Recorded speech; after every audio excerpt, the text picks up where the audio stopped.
अस्सलाम वालेकुम, क्या हाल चाल हैं, कैसे हैं आप सब? तो आज की वीडियो में मैं आपके साथ अपनी मॉर्निंग की बहुत ही ज़बरदस्त सी एकदम stress free relaxable morning cleaning routine share करूँगी। बिना किसी थकावट और बिना किसी झंझट के मैं कैसे अपने कपड़े धोने से लेकर घर की साफ-सफाइयों को मैनेज करती हूँ विदाउट हेल्प। और साथ ही साथ बहुत ही ज़बरदस्त सा एक क्लीनर बनाना बताऊँगी आपको। बिल्कुल ज़ीरो कॉस्ट क्लीनर होगा जिससे आप अपने किचन, घर और किचन अप्लायंसेस को एकदम साफ-सुथरा करके चमका सकते हो। और इसी के साथ-साथ बहुत सी गपशप आपके साथ मैंने करनी है, आपके बहुत से जो कमेंट्स आते हैं उनके रिप्लाई करने हैं। तो इंशाल्लाह आज का व्लॉग भी बहुत ही इंटरेस्टिंग और काफ़ी हेल्पफुल है आप सबके लिए, तो प्लीज़ बिना स्किप करे देखिएगा।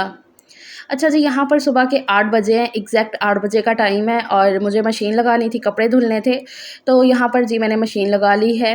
पानी-शानी भर लिया है मशीन के अंदर और इसमें अभी मैंने सर्फ़ भी डाल दिया है। अब इसमें मैं बारी-बारी करके कपड़े डालूँगी। सबसे पहले आज मैं टॉवल ही धोऊँगी। जब मुझे टॉवल धुलने होते हैं तो मैं फर्स्ट पोर में टॉवल ही डालती हूँ और बाकी के पोर जो है ना मैं बना के रख देती हूँ। अच्छा, ये जो कपड़े धोने का काम होता है ना थोड़ा थकावट वाला होता है, तो इसलिए ये जो काम है ना सुबह-सुबह करना बहुत ही बेस्ट रहता है। क्योंकि जो सुबह के टाइम पे हमारे अंदर एनर्जी होती है ना मॉर्निंग में पूरी रात की हमने बहुत ही अच्छे से नींद ली होती है, तो औरतों के अंदर बहुत ही एनर्जी होती है, सबके अंदर ही होती है लेकिन ये है कि स्पेशली औरतों में क्योंकि उन्होंने सुबह-सुबह उठ के बहुत से कामों को मैनेज करना होता है, नाश्ता, बच्चे स्कूल जाएँ, घर सब कुछ। सो इसलिए जो है ना वो सुबह का जो टाइम होता है ना बहुत ही अच्छा रहता है सारे काम करने के लिए, स्पेशली फिर घर की साफ-सफाइयाँ और कपड़े धोने के लिए। तो जब भी मशीन लगानी होती है ना मैं अर्ली मॉर्निंग ऐसे ही लगा लेती हूँ। हालाँकि आज इतनी अर्ली मॉर्निंग नहीं है, मैंने बच्चों को स्कूल भेजने के बाद मशीन लगाई है।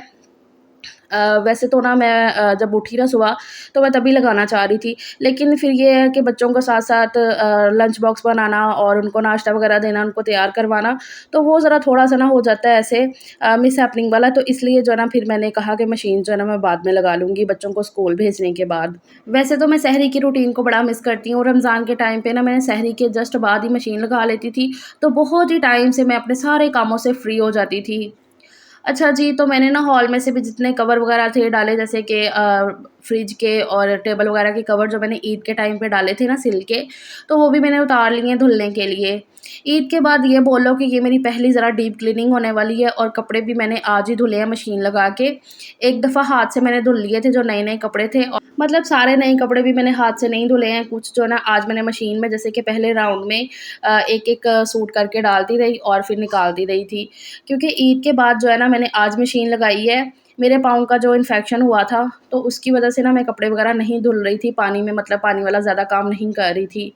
तो ये व्लॉग जो है ना पिछले बुध को मैंने रिकॉर्ड किया था 9 अप्रैल को, 10 अप्रैल को ये व्लॉग जाना था लेकिन फिर सलीम की नानो की डेथ हो गई, तो वहाँ जाना पड़ा हमें, तो इस वजह से जो है ना ये व्लॉग मैं आज आपके साथ शेयर कर रही हूँ। अच्छा जी, तो कपड़े मैं कुछ जो है ना ड्रायर में डाल आई हूँ और जो है ना बाकी के ले आई हूँ ऊपर। इससे पहले भी मैं आके काफ़ी हद तक फैला गई थी। और आजकल धूप तो ऐसी निकल रही है ना तेज़ वाली कि कपड़े मिनटों में सूख रहे हैं। तो जो मैं इससे पहले डाल के गई थी ना वो सूख भी चुके थे, तो उनको मैं अभी उतार लूँगी और बाकी के जो है ना वो साथ-साथ फैलाती जाऊँगी। अच्छा, मेरी बहनों के बहुत से कमेंट आ रहे हैं कि आपकी ये सीढ़ियों वाली जगह जो है ना बहुत ही खतरनाक है, तो इसका कुछ करें। तो डियर मैं आपको बताऊँ कि सबसे पहली बात तो ये छत है, तो यहाँ पर ना मैं बहुत ही कम बच्चों को आने देती हूँ। जब मैं आती हूँ ना साथ तभी बच्चे आते हैं। और थोड़ा-सा बच्चों को समझाना भी होता है, गाइड करना होता है कि आपने इस तरफ नहीं आना, ये नहीं करना है। इससे पहले जब मैं जॉइंट में रहती थी ना, तो वो सहन मतलब मेरा एक सहन था, मैं ऊपर वाले पोर्शन में रहती थी। तो अल्लाह का शुक्र है कि मेरे तीनों बच्चों को मैंने समझाया हुआ था कि आपने सीढ़ियों वाली जगह पे बिल्कुल नहीं आना है। तो अल्हम्दुलिल्लाह कभी भी ऐसा नहीं हुआ था कि मिसहैपनिंग हुई हो। हाँ, डेंजरस तो है ये, तो इंशाल्लाह आने वाले टाइम पे हमने ये कवर करना ही करना है। बस अल्लाह ताला जो है ना खैर और आफ़ियत रखे और आप सबकी दुआओं से इंशाल्लाह बहुत ही जल्दी जो है ना सब कुछ हम अच्छे से मैनेज करेंगे। इंशाल्लाह, इंशाल्लाह तो बस अपनी हर एक दुआ में अपनी बाजी को लाज़मी याद रखा करें, तो वक़्त के साथ-साथ जो है ना काफ़ी कुछ चेंज होगा इंशाल्लाह। अच्छा जी, तो यहाँ पर अभी मैं ये सारे कपड़े फैला देती हूँ और हाँ चारपाइयों के लिए भी आपने बोला था कि आपने चारपाइयाँ छत पे रखी हैं तो वो ख़राब हो जाएँगी। तो डियर छत पे चारपाइयाँ रखना भी ना मजबूरी है, जैसे कि सर्दी में ना धूप में आके हम बैठ जाते थे छत पे, तो रोज़-रोज़ चारपाइयाँ नीचे नहीं उतार सकते हैं। उतारनी फिर ऊपर चढ़ानी ना तो वो ज़रा थोड़ा-सा मुश्किल हो जाता है। और अब जैसे कि मौसम चेंज हो गया है तो शाम के टाइम भी छत पे आके अक्सर बैठ जाया करेंगे। एक चारपाई जो है ना मैंने दरमियान वाले पोर्शन में रखी थी जो हमने रेंट पे दिया हुआ है ना, तो वहाँ पर रखी थी, तो वो यूज़ कर लेते थे, जो किराएदार थे ना हमारे वो यूज़ कर लेते थे। लेकिन ये है कि देखो हर किसी के ना चीज़ों को यूज़ करने का तरीका अपना होता है। तो ऐसे वो ना मतलब बड़े अजीब तरीके से चारपाई का यूज़ कर रहे थे। मतलब कुछ गंदगी लगी है तो वो साफ़ नहीं करनी है, अजीब तरीके से चारपाइयों का यूज़ हो रहा था, जो कि नहीं समझ में आ रहा था। 1-2 दफ़ा तो सलीम ने कहा, अब ये वाली चीज़ें देखो रोज़-रोज़ तो बनती नहीं है, तो फिर सलीम ने कहा कि चलो भई ये चारपाई को भी ऊपर चढ़ा देते हैं छत पे ही। जैसे कि नीचे से हमने मशीनें सोचा हुआ है छत पे रखने का, तो अगर वो छत पे मशीनें रख देंगे ना तो फिर भी जगह बन जाएगी। तो फिर जो है ना एक आध चारपाई को हम नीचे भी उतार के रख लेंगे। मैंने और सलीम ने सोचा हुआ है कि ये चारपाइयों को ना कैसे ज़रा कवर करके रखना है, तो वो भी ना 1-2 दिन में ज़रा करते हैं कवर। फ़िलहाल तो यहाँ पर मैंने सारे कपड़े जो है ना वो डाल दिए हैं और उसके बाद मैं आ गई हूँ नीचे। कपड़े सारे मेरे धुल चुके हैं, सारे मैंने छत पे फैला दिए, जो सूख गए थे वो उतार भी लिए हैं और फिर आ गई हूँ मैं किचन में, किचन की क्लीनिंग करने के लिए।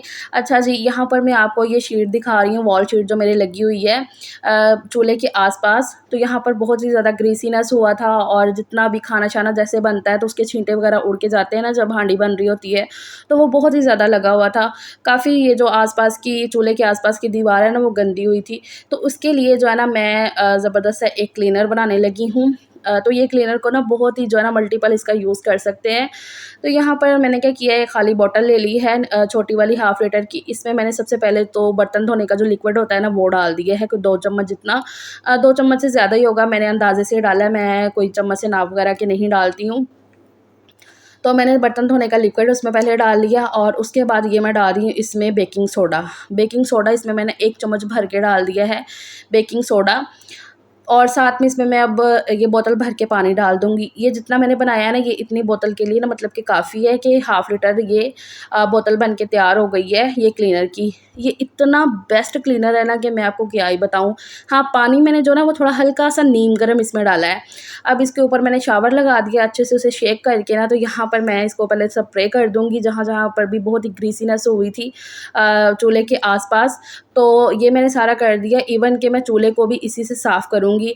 चूल्हा जो डेली बेसिस पे है वो तो मैं साफ़ करती हूँ ना, जैसे कि कपड़े के साथ अच्छे से साफ़ कर दिया, लेकिन जब ये क्लीनर इस तरीके से मार के इसको साफ़ करो ना तो चूल्हा एकदम चमक-सा जाता है, बहुत ही अच्छी-सी चमक आ जाती है।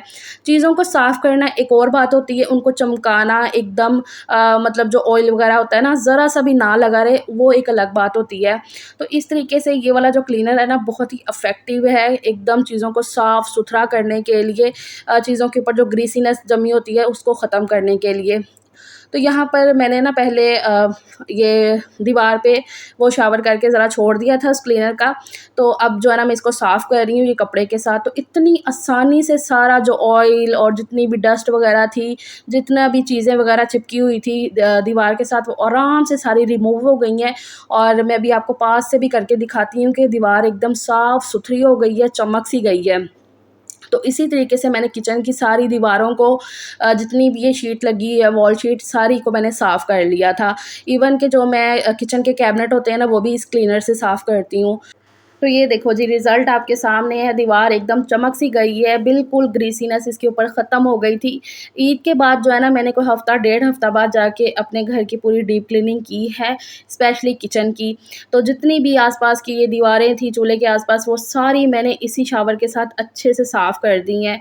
सलीका कभी भी ना पैसे का मोहताज नहीं होता है कि आपके पास महँगी-महँगी चीज़ें होंगी, महँगे-महँगे जो है ना क्लीनर होंगे, तभी जो है ना आप अपने घर को साफ़ कर सकते हैं, बिल्कुल भी नहीं। बस अपनी जो ना समझदारी से, अपने तरीके से छोटी-छोटी चीज़ों का यूज़ करके ना आप अपने घर को, अपने किचन को बहुत ही अच्छे से साफ़-सुथरा तरीके से रख सकते हो। तो मैंने ये जितनी भी वॉल शीट लगी हैं वो इसके साथ साफ़ कर ली हैं। अगर आपके किचन में टाइल्स लगी हुई हैं तो वो भी ये क्लीनर के साथ बहुत ही अच्छे से साफ़ हो जाएँगी, चमक जाएँगी एकदम। और इसी के साथ मैं अपना जो है ना माइक्रोवेव साफ़ करूँगी, किचन के कैबिनेट मैंने इसी से साफ़ किए थे। पता है कुछ क्लिप्स जो ना मेरे मिस हो गए हैं ये व्लॉग को बनाते हुए, वो पता नहीं या तो मैं कैमरा ऑन करना भूल गई, अक्सर व्लॉगर के साथ ना ये मिसहैपनिंग होती है। स्टार्टिंग में जब मैंने व्लॉग बनाने शुरू किए थे तब तो बहुत ज़्यादा होता था। अब तो फिर भी ना बहुत कम हो गया है, लेकिन ये है कि जब घर के कामों में लगे हो ना तो फिर ज़रा थोड़ा-सा ना हो जाता है व्लॉग बनाने में, मतलब कि कैमरा ऑन करना भूल जाते हैं। अब तो ख़ैर ऐसा है कि बहुत ही कम होता है, लेकिन ये है कि कभी-कभी हो जाता है। अच्छा जी, ख़ैर किचन मैंने साफ़ कर लिया है, बिल्कुल एकदम डीप क्लीनिंग हो गई है किचन की और कपड़े भी पूरे धुल चुके हैं। उसके बाद यहाँ पर मैंने जो है ना पूरा फ़र्श धो लिया था अंदर से लेकर बाहर तक। अभी मैं वाइपर लगा रही हूँ और जैसे कि ये शार्ड वग़ैरह सूख चुके थे, ऊपर से मैं ले आई थी उतार के, तो फ्रिज का जो शार्ड था वो भी मैंने ऊपर लगा दिया है और बाकी ओवन का और जो टेबल वग़ैरह के कवर है ना, वो भी अब मैं साथ के साथ ही लगा दूँगी। ये वाइपर लगाने के बाद सारा जो फ़र्श है ना वो खुश्क करने के बाद जो ना अब मैं ये कवर्स ही लगाऊँगी। ज़यान को मैंने साथ ही टीवी लगा के दिया हुआ है, उसको भी मैनेज करना पड़ता है जब मैं काम कर रही हूँ, कभी उसको मुझे फ़ोन देना पड़ता है, कभी टीवी लगा के दो या कभी वो जो ना वो मेरे साथ ही लग जाता है घर के कामों में। तो ख़ैर सारे घर की साफ़-सफ़ाइयाँ हो गई हैं अल्हम्दुलिल्लाह से पूरा घर साफ़ हो चुका है। उसके बाद मैंने जितनी भी चीज़ें थी अपनी-अपनी जगह पे वापस लगा दी हैं, जैसे कि ये कालीन और गद्दे हॉल में जैसे लगते हैं वो लगा के इनके ऊपर ये बेडशीट बिछा दी है, सारी चीज़ों के कवर लगा दिए हैं। और मैं फ़्रेश हो गई हूँ नहा के, ज़यान को भी मैंने फ़्रेश कर दिया है और अब मैं ज़यान को लेकर बैठी हूँ इसको पढ़ाने के लिए। ये टाइम पे ज़यान को पढ़ाना ज़रा ज़्यादा ईज़ी होता है मेरे लिए कि जब सजीर हानिया पढ़ने बैठे होते हैं ना, फिर ये उन्हें अपने में लगाए रखता है। तो फिर ये होता है कि जब वो स्कूल से आके पढ़ने बैठते हैं ना, तो फिर मैं उन्हीं को पढ़ाती हूँ, इसको जो है ना मैं और फिर दूसरे कामों में उलझाए रखती हूँ। तो इस तरीके से मैनेज करती हूँ। तो ख़ैर अब ज़यान पढ़ता रहेगा और मैं जाऊँगी किचन में खाना-शाना बनाऊँगी, बच्चों के आने का भी फिर टाइम हो जाना है। ख़ैर अभी तो 10 बजे हैं, तो मैं ना गर्मियों में ऐसा करती हूँ कि टाइम से जो है ना खाना बना लेती हूँ। हांडी बना के रख लेती हूँ, आटा गूँध के रख लेती हूँ, तो फिर जब बच्चे आते हैं तो फिर रोटी बन जाती है। तो इसी तरीके से सारे कामों को जो है ना मैं आराम से मैनेज कर लेती हूँ और उसके बाद फिर मेरा जो है ना 12 बजे वीडियो जाने का टाइम होता है, तो फिर मैं अपने वीडियो जाने के टाइम पे बिल्कुल फ्री होके तो आराम से अपनी जो है ना एडिटिंग बाकी की होती है वो कंप्लीट करके तो वीडियो आप तक पहुँचा देती हूँ। तो ये मैंने आटे की बाल्टी रखी थी ऊपर जब मैं सफाई कर रही थी, तो इसलिए अब जब सारी सफाइयाँ हो गई तो इसको मैंने उतार के रख दिया नीचे। चलो फिर मिलती हूँ आपसे नेक्स्ट व्लॉग में। अपना बहुत सा ख़्याल रखिएगा। अल्लाह हाफ़िज़।